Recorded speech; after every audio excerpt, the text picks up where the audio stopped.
Okay, hello. Hi. I just told Becky I'm not editing, so I'm gonna make all the mistakes up front.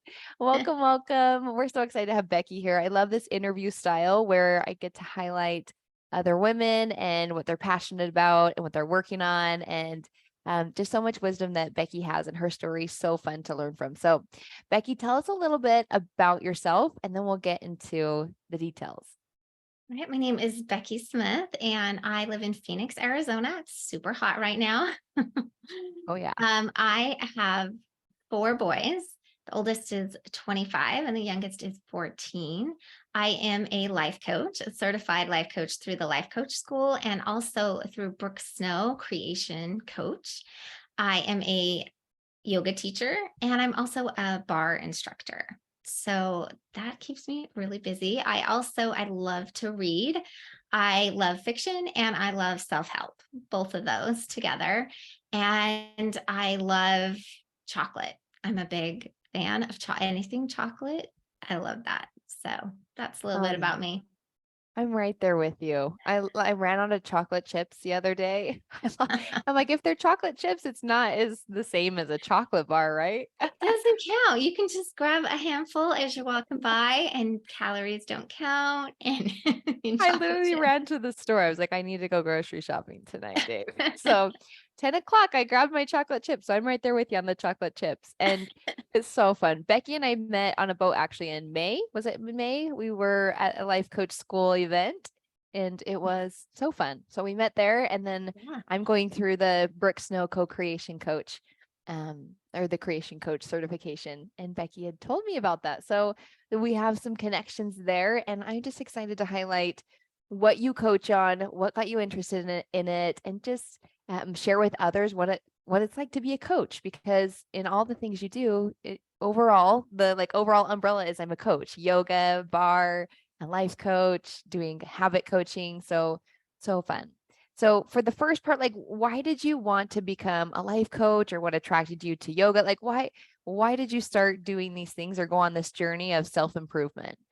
What got you started? Well, that's always kind of been in my DNA, like the whole self-improvement thing.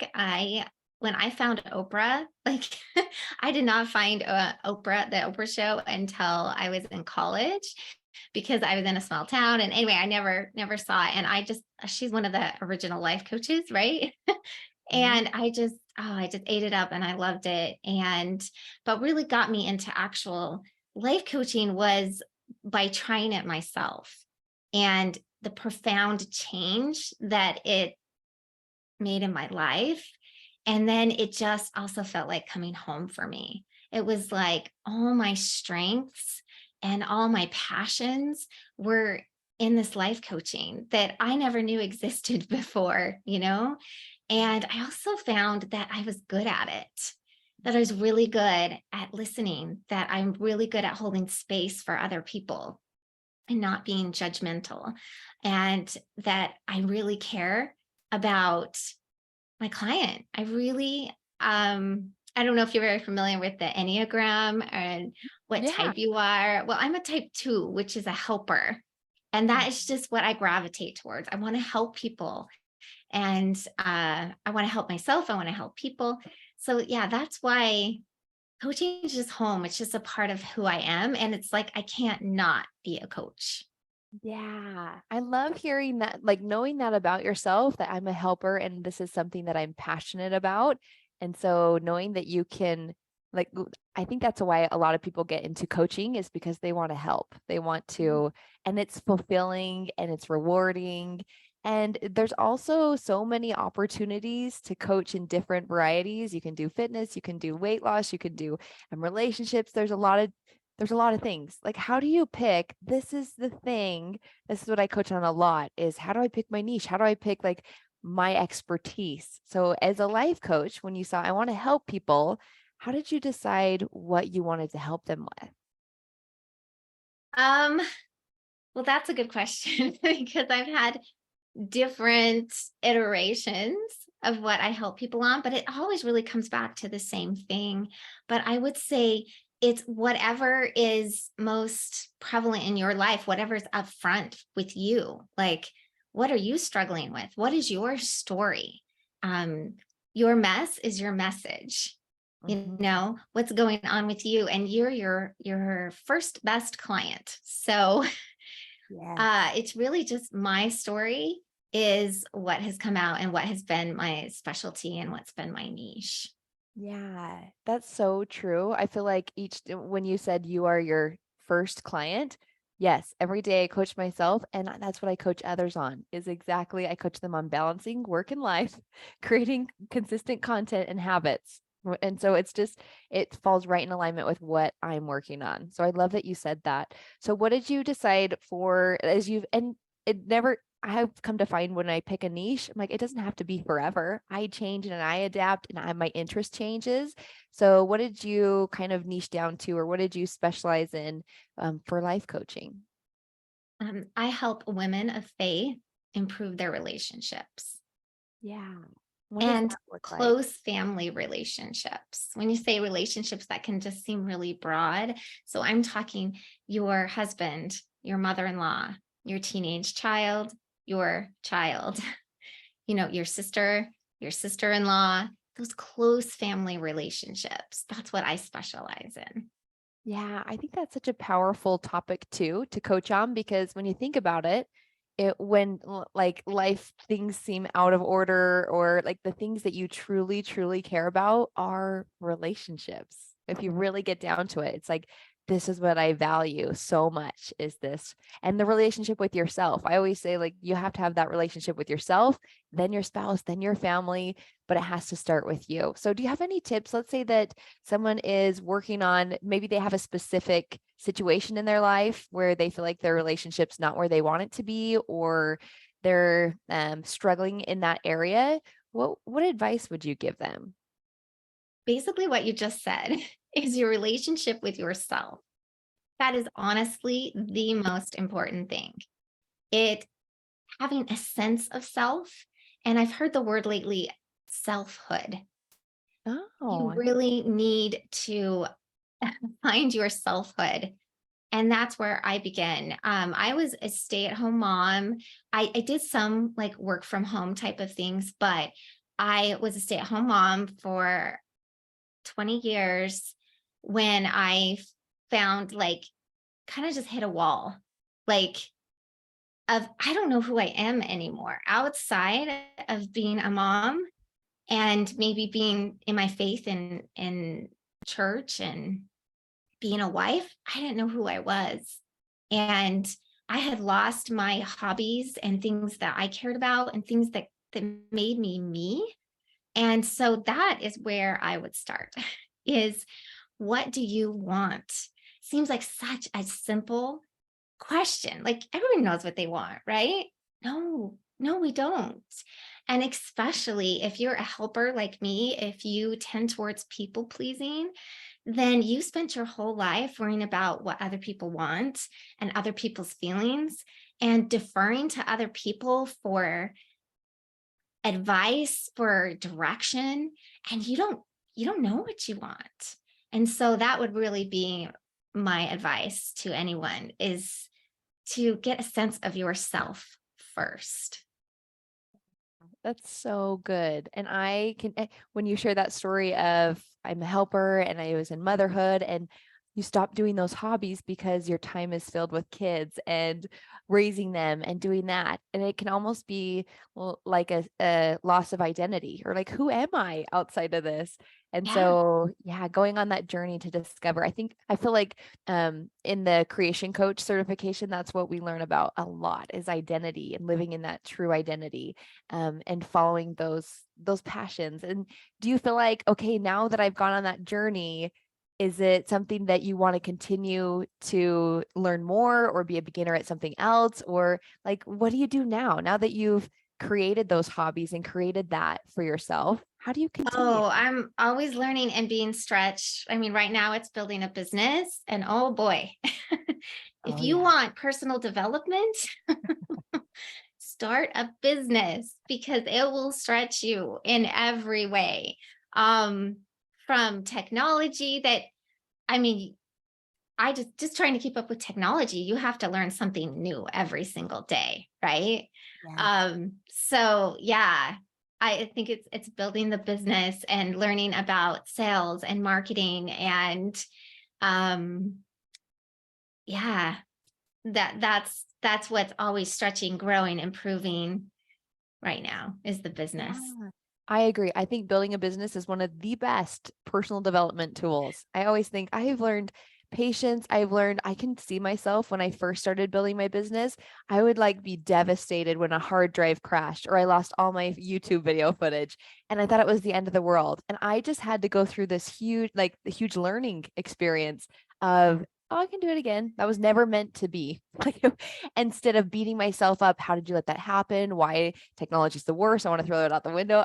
I realized those thoughts were not helpful. So just like you said, as you're learning, I feel like life coaching tools just allow you to navigate it with less like of that stress and pain that you don't need. You don't necessarily need that like suffering while building a business. You really can manage your mind a lot better with the tools in life coaching. So yes, I love Yeah, that. lots of self-compassion, lots of forgiveness, lots of Yeah.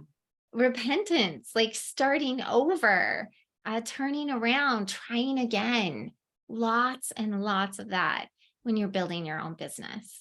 Yeah, it's so true. And it's not, sometimes I think we look at other businesses and we're like, it looks so easy, or why are they so successful? And I'm here and I'm not where I want to be, and Mhm. it's so easy to get into that comparison game.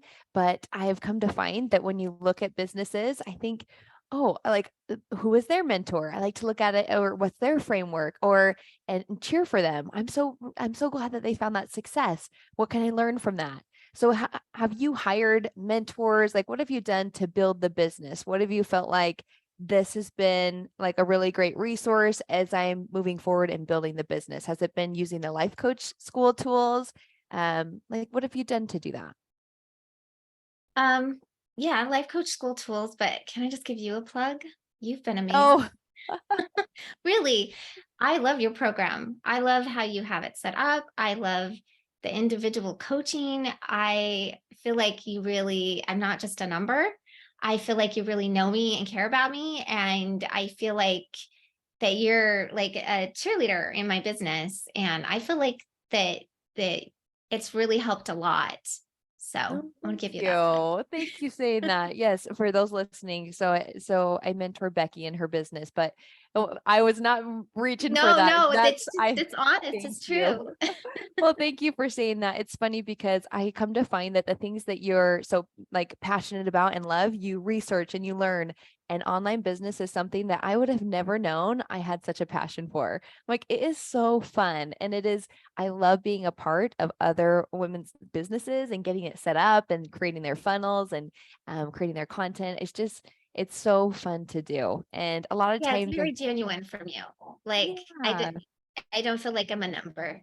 So, Yeah, it's definitely something that I really enjoy. And I don't even know what Enneagram I am, but I do know that I'm part of that too. I'm a helper too. I love to help and it's really, really yeah, wonderful. for a while, like I couldn't decide if I was a 9 or a 2, and I kind of thought I was a 9, a peacemaker. And yeah, there's Oh, elements of the peacemaker, and I'm really close. Like if you look on the test, it's like 2 is barely above the 9. So I am both of them, and we're all of them. We're all of them, but it's just one is more dominant. But when I read the 2, and it's like, oh, you're a helper, you tend towards people pleasing.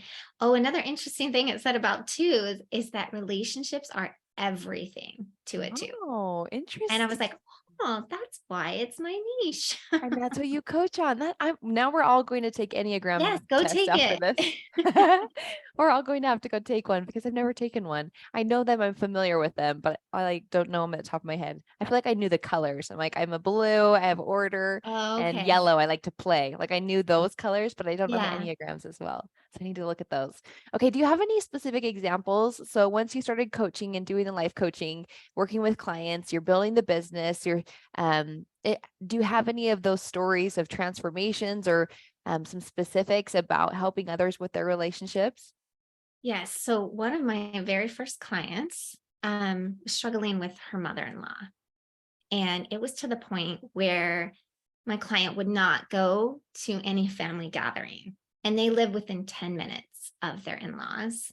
And it was causing a lot of issues within her family because her husband wanted her to go, her kids wanted her to go, and it was always like a struggle. Like Sunday dinner every week was like, oh, well, mom's not going to go, and there were different instances of um what would you say, not blow ups, but just Mm. incidents that would kind of fuel the flame. And my client just felt so judged by her mother-in-law. She felt unloved. She felt like she had to be perfect for her mother-in-law to love her or even like her and want to be around her. And so that's what we coached on. And it was so amazing to see this transformation. And I also have to say that this client knew nothing about life coaching. She wasn't sure even what it was or if it could help her. And over the time that we coached, the transformation was just, it was so neat to see. And I have talked to her recently and I'm like, so I saw the transformation that you made, but like, how is it now? Now it's been years. And she's like, oh, it's great. Like, I can go to family gatherings and it's not that her mother-in-law changed, right? It's not that her mother-in-law said anything or did anything different, but my client is different because she sees it differently, because she worked on herself, because she can show up to those family gatherings and be who she wants to be. And she can love her mother-in-law and she feels comfortable and she feels welcomed and she feels at home being there. And so that was a really huge transformation to me. But just a That's couple powerful. other like problems or issues that have come to me, just give you an example of more things that I coach on is marriage. Like marriage is a big one, right? All of the complications of marriage. I've seen lots of different iterations of that. Judgmental sisters, Mm. overbearing mothers, mixed faith marriages, when suddenly your husband doesn't want to be a part of the church that you both grew up in. That one's really hard. I've coached on grief and loss. I've coached on struggling teenagers. Oh, yes. Yes, and yeah, I have teenagers right now, so that's very real in my life. Only two left, but yeah, those are. I hope that answers your question. Yes. I love to hear the stories because like you can hear yourself in those shoes. Like when you think about relationships and you hear like when you're avoiding someone or I just am going to avoid this so I can just keep my peace. And then you were able to coach her through where she can be a part of the family and her mother-in-law can be exactly who she is. She doesn't have Yeah, to change her. Like that's such a beautiful transformation where I can't change someone else, but I can coach myself through being able to be present in those family moments because it really does mend a family. Because think yeah, of the division before and now it's she's there and she's able to be herself. Yeah. yeah. So powerful. And when you think about relationships too, when you talk about marriage and relationships with your teenagers, it's just, I feel like the same tools do apply, but to all the different scenarios. So, and you probably do you pull from both the creation coach tools, life coaching, Oh, probably your own yes. experience? Like, is that kind of your Yes, framework and what you teach? definitely. A lot of the creation coach ones are really helpful because it incorporates the physicality, right?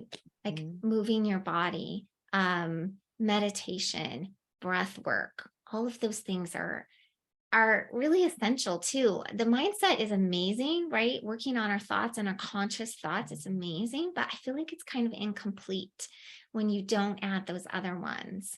Um, the movement, the meditation, the breath work, but also like habits. The creation coach talks a lot about starting with tiny habits and creating that in your life. And I feel like that's really invaluable skill to learn because you can apply it to everything in your Yes. life. Yeah, I agree. I think that they both go hand in hand because with the like for those that are like, what is life coaching? A lot of it is mindset coaching. It is talking you through how your thoughts create your feelings. And we both teach the same model from the life coach school, Becky and I do. And so knowing that like my brain can do all this work, but I love that it brings in when you have the creation coach, the body, because the emotions are in your body. So how do I release those and movement and the habits that allow me to feel better because I can think myself through all the time, but like some parts I just need to be outside and go for a walk and have that habit and yeah, be able to be at peace and quiet and meditate. I love that. I love how you put the two together. Yeah, I haven't finished my creation coach certification yet. There's for those that are curious, you do 200 days of habits. Like you yourself have to go through it and have the Yeah. transformation. And it's powerful. So good. Good, good. Well, are there any last tips or suggestions or anything that we didn't get to that you feel like would benefit those that are just maybe working on their own relationship? Perhaps they want to become coaches themselves. Anything that you'd like to offer those listening? Well, if you want to become a coach yourself, I would just say follow your desire. Like your desire leads to your destiny. Like just follow that. Back to what do I want, right? Mhm. What do I want? What is my desire? What is lighting me up right now? And just follow that. And if it looks, like we said, kind of said before, completely different than other people or takes way longer, which is my story, because I see other coaches who started like the same, kind of started the same time as I did, but went a different route than I did. Because I became a yoga teacher. I finished my bachelor's degree. I became a bar instructor. And then I went to the life coach school. So in my head, I kind of did it backwards, but it wasn't backwards. It was my way. And it was the perfect way for me. And now they're all coming together in like, yeah, that's my thought is that they're all coming together to serve the purpose that they were meant to. So that's my advice if you're looking into being a coach is let it unfold the way it is. Just keep following that desire. And then for those curious about relationship and relationship coaching, I do have a podcast called resentment free relationships because I found that if you do tend to be the helper and the people pleaser, resentment can be right along with that in your relationships. And so you can check that out, listen to that. Also, I have a website, beckysmithcoaching.com, and you can sign up for my freebie, which is how to get along with your mother in law. So that's what I would suggest to them. And also, you can also sign up for a free call with me, a free resentment free relationships call, and we can just chat and you can just kind of get a free sample of my coaching and my style and see if we're a fit. So, Yes, I love that. And I'll leave all of that linked below this video. When you're talking about your podcast, it's awesome. I share it with everyone. And it reminds me, like recently I had this, I was coached on this. And coaches get coached all the time, by the oh, way, all the everyone time. listening.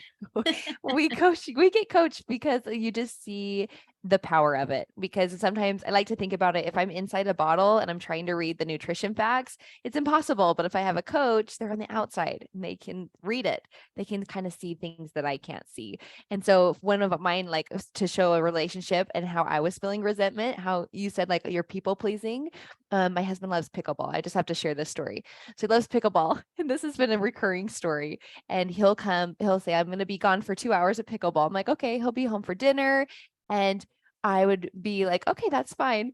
And then he'd be gone 5 hours. And I would see this over and over. And I would start to resent, like, now I have to do bedtime and I have to do dinner by myself. And all of the thoughts that were adding up that were just like making me miserable. Like I was choosing to suffer. So, exactly what you coach through, I was starting to resent, like, he gets to go for 5 hours. And I've gotten coached on it. And it's just like been a game changer. And it's just like something so simple as just I got to release that expectation. Did I communicate with them? Just like simple questions that I'm like, no, I didn't even think about that. Like, so Right, right. I yes. actually had a therapist friend say that if people did these two things, she would be out of a job. And I was like, really, what are those? Yeah, And what are they? No, I want to yeah, know. speak up. Mm, So say your wants, needs, desires, expectations, right? Speak up. yeah, that's good. And then number two, set boundaries, which Mhm, boundaries are another way of speaking up, because all a boundary is telling people what you will do and what you won't do. mm. So it's two versions of the same thing, really, but speak up and set boundaries, because that is one thing in my coaching. People get very confused about what boundaries are. They think a boundary is a threat or an ultimatum, and it's not. A boundary is saying, what will I do and what won't I do? Yes. Oh, that's so good. When you say like those two, I wrote them down, speak up and set a boundary. For number one, speak up. A lot of times we'll speak up to not the person that I need to. I'll tell someone else. Right. I And don't that's speak. triangulation, right? Yes. That is complaining. That is Yes. not Exactly. it's So the not problem's complaining not if you solved. talk to the person who can solve your problem, right? Exactly. I notice it now when like, oh, you'll be talking to a neighbor. I'm like, have you asked them or talked to them about it? And it's like, no. No, why would I do that? So same thing. And the second one, when you say boundaries, something that really helped me on setting boundaries was learning that when you set a boundary, let's say that it's a boundary with your mother-in-law, let's say that please call before you stop by. It's just Yeah. nice for us to have a heads up, is that you they can't break your boundary. They're going to, if you put up a fence, they're going to try and get in. Like they might stop by still. So it's Mhm. your job to not break your boundary. When you say this is what will happen if you do, we might not be able to open the door, which sounds so terrible, maybe, but you're like, that is the boundary. And so it's only Yeah. your job to not break your boundary because, like, boundaries with my kids, they're going to try and beat the boundary of the Oh, yeah. bedtime. So that's their job. When I learned that the boundary, the only person that can break it is me. I'm like, that's so much more empowering. Like, Yeah. yeah, And that's what this love work that. does, right? It empowers us, helps Yes, us take our agency back and our choice back and puts it yes. all within us and within our control. So true. The work is so empowering. It like gives you the confidence to build the business, to do the new hobby, to go back to school. Like just think of all the things that you've done. And Yeah. even though they came before becoming a life coach, I'm sure you were getting coached and knew about it and worked Yeah. on that self-improvement journey first. So good. Well, thanks for being here, Becky. I will leave all of the links below for your Okay. website, your podcast, if they Okay. want to catch a free call with you. If anyone specifically is thinking, oh, I could really benefit from this, I'll leave it linked below this video. So thank you Thank you for so being much, here. Nancy. That was a You privilege. got it. We'll see you.